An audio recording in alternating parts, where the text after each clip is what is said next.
大家早上好，我又起床了。今天是前天要飞的直升飞机，今天就要去了。前天不是下雨吗？他就给我取消了，就转到今天了。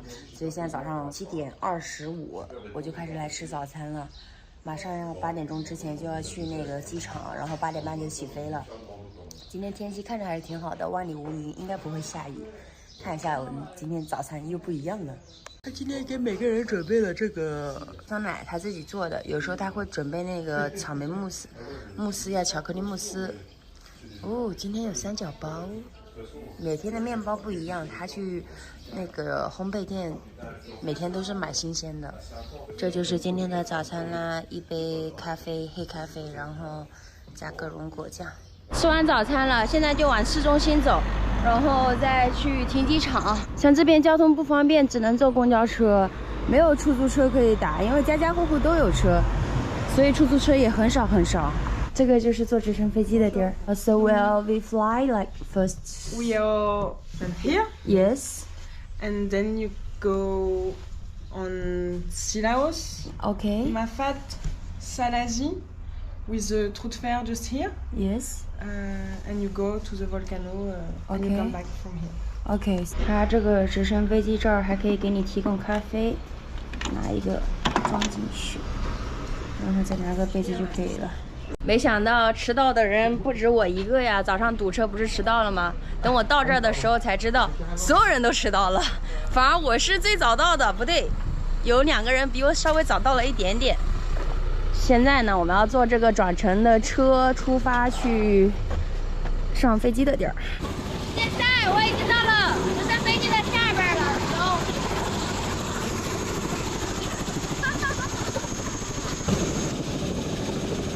我坐这儿，怕他刮我头。哇哦！我上来了，我坐了一个最靠窗的位置，好开心。看着别人降落。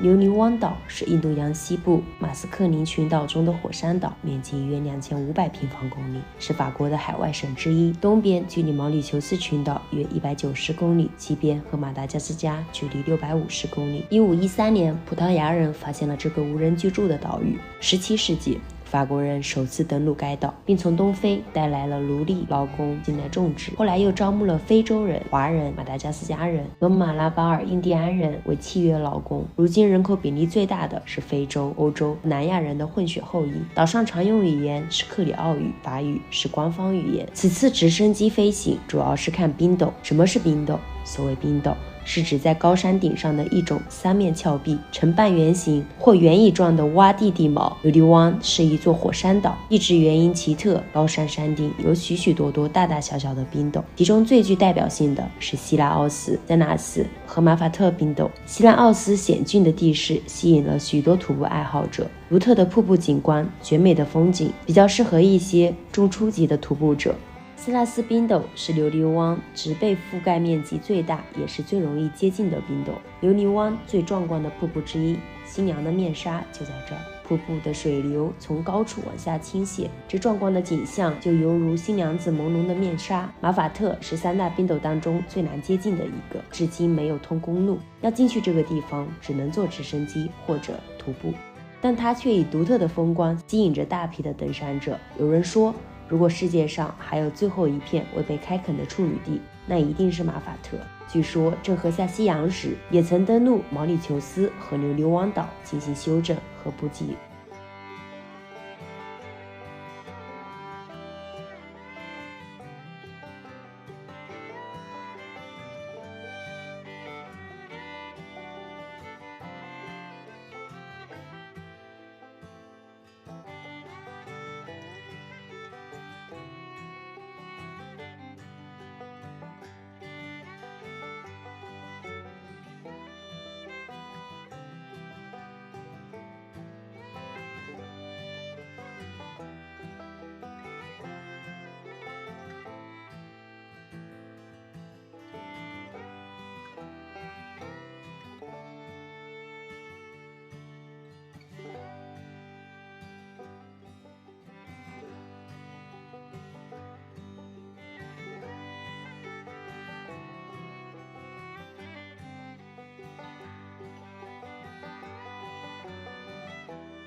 今天45分钟的一个直升飞机呢就已经结束了。其实让我最震撼的是，它有一个穿越那个山，就是山谷之间穿越，然后巡停在那个瀑布下边。那一下我的心就是肾上腺素都上升了。还有一次就是去看火山，它那个火山是跟我昨天爬的是完全不一样的感受，你知道吗？就是我爬的时候，可能无人机飞我只能飞一点点，但是当我坐在直升机上，我看到了整个火山的全貌，还是挺震撼的。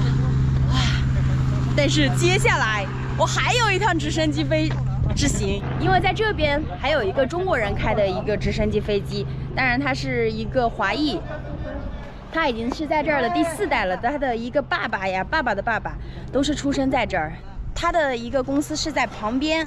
当然这个是他邀请我去吃午餐，我们是以直升飞机作为一个出租车的一个形式，直接飞到一个山谷里边吃的午餐，人生中第一次体验呀。